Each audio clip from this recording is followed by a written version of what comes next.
Welcome students. आज मैं आपको जिम्नोस्पर्म्स पढ़ाऊंगी। जिम्नोस्पर्म्स का इंट्रोडक्शन दूंगी और जिम्नोस्पर्म्स के जनरल कैरेक्टर्स के बारे में थोड़ा सा आपको बताऊंगी। जिम्नोस्पर्म्स, जैसा कि आप यहाँ लिखा देख रहे हैं, दो शब्दों से मिलकर बना है, जिम्नोस और स्पर्मा। जिम्नोस मतलब होता है नेट, नेट मतलब नग्न, और स्पर्मा मतलब सीड। जैसे नाम से पता चल रहा है, वो पौधे, वो पादप जो जिनमें की सीड जो होते हैं वो नग्न अवस्था में मिलते हैं, यानी अनप्रोटेक्टेड मिलते हैं, वो जिम्नोस्पर्म्स कहलाते हैं। ये जो वर्ड जिम्नोस्पर्म है, ये थियोफ्रेस्टस के द्वारा दिया गया था। 300 बीसी में थियोफ्रेस्टस ने इन्हें अनप्रोटेक्टेड सीड प्लांट्स के रूप में मेंशन किया था। किसमें? अपनी बुक एनक्वायरी इनटू प्लांट्स। उन्होंने एक बुक लिखी थी। उस बुक में उन्होंने, जिसका नाम ये था, ये 1 नंबर का एक क्वेश्चन बनता है, एनक्वायरी इनटू प्लांट्स, जिसमें उन्होंने उसको अनप्रोटेक्टेड सीड प्लांट्स के रूप में लिखा था। गीबल ने जिम्नोस्पर्म को फेनेरोगेम्स विदाउट ओवरी कहा। अभी मैंने आपको कहा कि जो सीड होते हैं वो अनप्रोटेक्टेड हैं, नेक्ड है ना, उनके ऊपर किसी तरह का कोई कवरिंग नहीं है।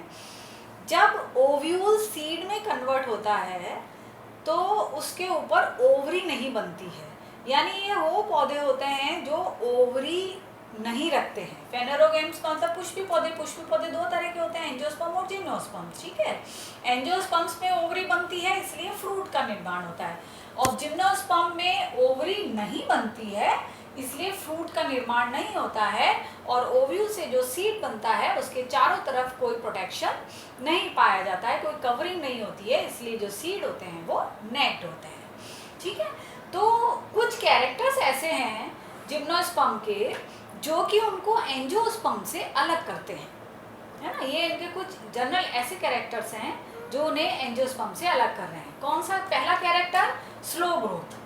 जिम्नोस्पर्म की जो वृद्धि होती है वो प्रति वर्ष बहुत ही कम होती है। कई जिम्नोस्पर्म मिलीमीटर्स में बढ़ते हैं, कुछ सेंटीमीटर्स में बढ़ते हैं। तो एंजियोस्पर्म की तुलना में इनकी ग्रोथ स्लो ग्रोथ होती है, और एक्वेटिक कंडीशन में ये नहीं पाए जाते हैं, यानी वाटर में, एक्वेटिक कंडीशन में ये नहीं मिलते हैं। एंजियोस्पर्म हाइड्रोफाइट्स होते हैं ना, जलोद्भिद होते हैं, ये जलोद्भिद नहीं होते हैं। तो इनकी आज तक कोई भी जिम्नोस्पर्म की ग्रोथ वाटर में नहीं देखी गई है, यानी एक्वेटिक कंडीशन में इनको नहीं देखा गया है। प्राय ये वेजिटेटिव रिप्रोडक्शन प्रदर्शित नहीं करते हैं। कायिक जनन इनमें प्राय अनुपस्थित होता है। एक्सेप्शनली, अपवाद स्वरूप हो सकता है, ये मैं हमेशा आपको बोलती हूँ, एक्सेप्शंस आर ऑलवेज देयर, अपवाद हमेशा मिलते हैं, लेकिन यहाँ पर जनरली वेजिटेटिव रिप्रोडक्शन या कायिक जनन नहीं पाया जाता है। वेसल्स, वाहिकाएं, और कंपेनियन सेल्स, सहायक कोशिकाएं। वेसल्स पाई जाती हैं जाइलम में, और सहायक कोशिकाएं पाई जाती हैं फ्लोएम में। तो यहाँ पर जाइलम में वेसल्स और फ्लोएम में कंपेनियन सेल्स एब्सेंट होते हैं, लेकिन जिम्नोस्पर्म में निटेलिस ऑर्डर के सदस्य जो होते हैं उनमें वेसल्स पाए जाते हैं। ये जब मैं आगे आपको पढ़ाऊंगी तो बताऊंगी। चौथा कैरेक्टर जो इनको एंजियोस्पर्म से अलग करता है, इनमें केवल और केवल वायु परागण पाया जाता है, एयर पॉलिनेशन मिलता है, जबकि एंजियोस्पर्म्स के अंदर जितने भी प्रकार के पॉलिनेशन या परागण की विधियां होती हैं सब पाई जाती हैं। एयर पॉलिनेटेड इन प्लांट्स को एनिमोफिलस कहते हैं, एनिमोफिलस कहलाते हैं। ये 1 नंबर का क्वेश्चन फिर आप यहाँ पर एक बनता है, व्हाट आर एनिमोफिलस? एनिमोफिलस क्या होते हैं? एनिमोफिलस यानी जो वो प्लांट्स जो कि केवल वायु परागित होते हैं उन्हें एनिमोफिलस कहते हैं। इनमें केवल क्रॉस पॉलिनेशन मिलता है, सेल्फ पॉलिनेशन एब्सेंट होता है, जबकि एंजियोस्पर्म में क्रॉस पॉलिनेशन और स्वपरागण यानी सेल्फ पॉलिनेशन दोनों पाए जाते हैं। अब ये कैरेक्टर तो पहले भी आ गया कि इसमें ओव्यूल जो होते हैं और सीड जो बनते हैं वो नेक्ड होते हैं, नग्न होते हैं, उनके चारों तरफ ओवरी नहीं होती है, प्रोटेक्टेड होते हैं, फ्रूट्स का निर्माण नहीं होता है, ये फ्रूटलेस पौधे कहलाते हैं। और इनमें कोन्स बनते हैं, शंकुओं का निर्माण होता है, इस शंकुओं में ओव्यूल्स पाए जाते हैं, और ये शंकु डायोशियस होते हैं। सामान्य शंकु जो होते हैं वो डायोशियस हैं। डायोशियस से मतलब होता है कि यूनिसेक्सुअल होता है। मेल कोन और फीमेल कोन जो होते हैं वो अलग अलग बनते हैं। तो जिम्नोस्पर्म्स में ये कुछ ऐसे लक्षण थे जो ये बताते हैं कि एंजियोस्पर्म से ये किस तरह से अलग हैं। देती हूँ इनके सामान्य लक्षण। अब ये जनरल कैरेक्टर्स में बताती हूँ आपको। जनरल कैरेक्टर्स में हम सबसे पहले लेते हैं ओरिजिन। ओरिजिन यानी इनकी उत्पत्ति। फिर ये 1 नंबर का क्वेश्चन बनता है यहाँ पर। इनकी उत्पत्ति जो होती है वो पैलियोजोइक ईरा की मानी गई है। और पैलियोजोइक ईरा का जो पीरियड जो काल है वो अपर डिवोनियन एंड लोअर कार्बोनिफेरस। तो ये आपको याद रखना है। पैलियोजोइक ईरा के अपर डिवोनियन और लोअर कार्बोनिफेरस काल या पीरियड का इनका ओरिजिन है। पृथ्वी पर मीजोजोइक ओरिजिनेट तो हुए ये पैलियोजोइक ईरा में, और मीजोजोइक ईरा में ये पृथ्वी की डोमिनेंट वेजिटेशन थी। ठीक है, तो डोमिनेंटली ये सबसे ज्यादा डोमिनेंट वेजिटेशन मतलब प्रभावी वनस्पति थी। बाकी सारे पौधे जो थे वो नहीं थे, ये मतलब कम मात्रा में थे और ये सबसे ज्यादा मात्रा में पाई जाती थी।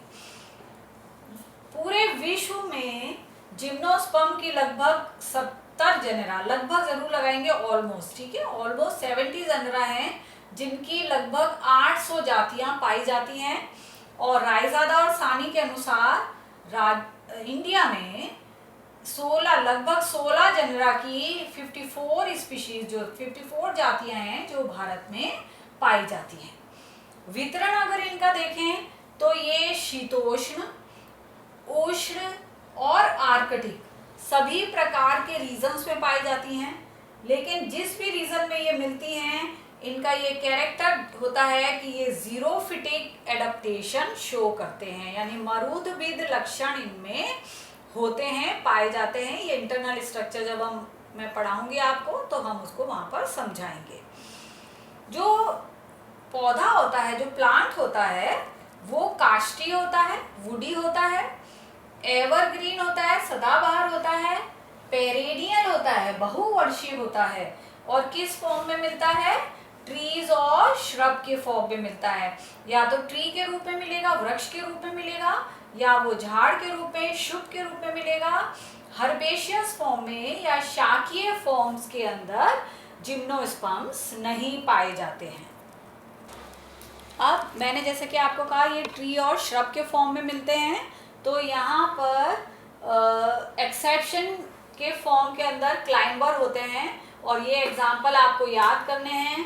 क्लाइंबर, नीटम उला, जी साइलेंट है, ओके, नीटम उला और एफेड्रा फोलियाटा। एफेड्रा फोलियाटा तो हमारे जोधपुर रीजन में और ये राजस्थान में काफी मिलता है। ये क्लाइंबर के फॉर्म में मिलता है।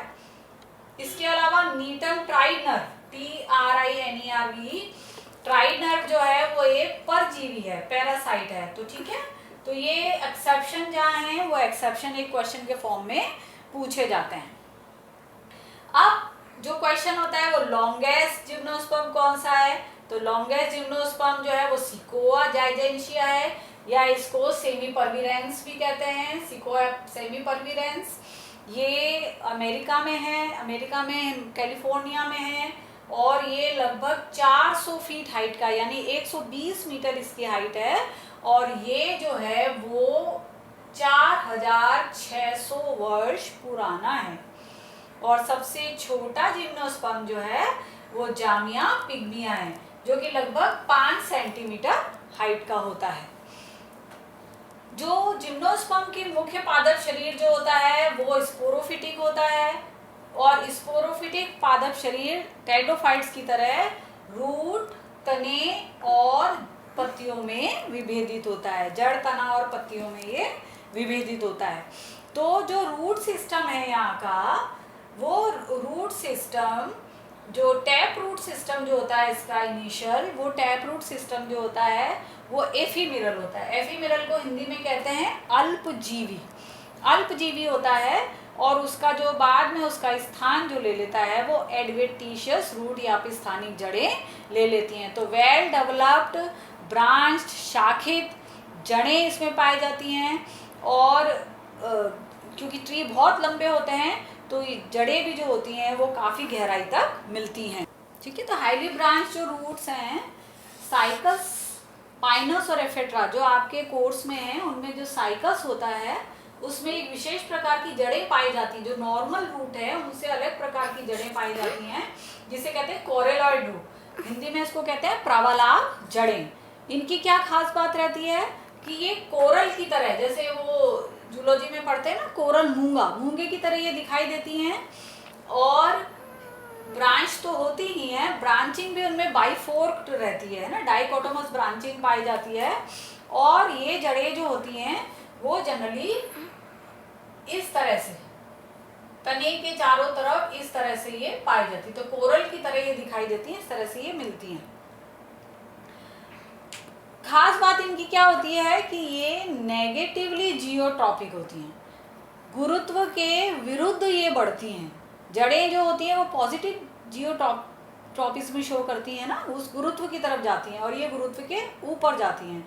तो ये जड़ें जो होती हैं, जो साइकस का तना होता है, उस तने के चारों तरफ इस तरह से ये दिखाई देती हैं, तो इनको हम कहते हैं नेगेटिवली जियोट्रॉपिक। इनका नेचर होता है, कोरल की तरह ये दिखाई देती हैं। इनका जो ओरिजिन होता है, फिर ये 1 नंबर का क्वेश्चन यहाँ बनता है, ये ओरिजिनेट होती हैं तने के इनका ओरिजिन जो होता है वो तने के बेस से, कॉर्टेक्स से होता है। ठीक है, तो ये जो इनकी जो खास बात होती है कि ये सहजीवन प्रदर्शित करती है, सिम्बायोटिक रिलेशनशिप प्रदर्शित करती हैं। और इनका सिम्बायोटिक रिलेशन जो होता है वो ब्लू ग्रीन एल्गी और बैक्टीरिया से होता है। ब्लू ग्रीन एल्गी में 2 प्रकार की ब्लू ग्रीन एल्गी, नॉस्टॉक कोरेलॉइडी और एनाबिना साइकेडी, है ना, ये जो है ये मुख्य रूप से इसके अंदर पाई जाती हैं। और एजोबैक्टर और सीरोपोनास बैक्टीरिया जो होते हैं वो इससे सिम्बायोटिक रिलेशन, सहजीवन इनका पाया जाता है। सहजीवन यानी दोनों एक दूसरे के लिए बेनिफिशियल रहते हैं। पाइनस की जड़ों की खास बात ये होती है कि पाइनस की जो रूट्स होती हैं उनमें मूल रोम, जिसे हम कहते हैं रूट हेयर, नहीं पाए जाते हैं। और अगर रूट हेयर नहीं पाए जाएंगे तो ये एब्जॉर्प्शन ऑफ वाटर और मिनरल जो जमीन से या भूमि से, मिट्टी से करते हैं, वो नहीं कर पाएंगे। तो उसके सब्स्टिट्यूट के रूप में पाइनस में बहिपोषी, एक्टोट्रॉफिक, माइकोराइजा, कवक मूल, माइको मतलब कवक, राइजा मतलब जड़ या रूट से होता है। तो इस तरह से एक्टोट्रॉफिक माइकोराइजा यहाँ पर मिलता है। ये भी फिर एक छोटा क्वेश्चन बनता है, एक्टोट्रॉफिक माइकोराइजा का काम क्या होता है कि पाइनस की जड़ों में मूल रोम की अनुपस्थिति में जो जमीन से या भूमि से जल और मिनरल का अवशोषण करने का कार्य एक्टोट्रॉफिक माइकोराइजा या कवक मूल के द्वारा किया जाता है। यानी बाहरी रूप से मिलते हैं, एक्टो मतलब बाह्य हो गया, ये अंदर नहीं मिलते हैं। तो इस तरह से ये कुछ मूल के कैरेक्टर थे जो कि मैंने आपको जिम्नोस्पर्म के बताए। फिर इसके बाद स्टेम और लीव्स के बाह्य लक्षण और उनके आंतरिक लक्षण में अगले लेक्चर में आपको बताऊंगी। Thank you very much.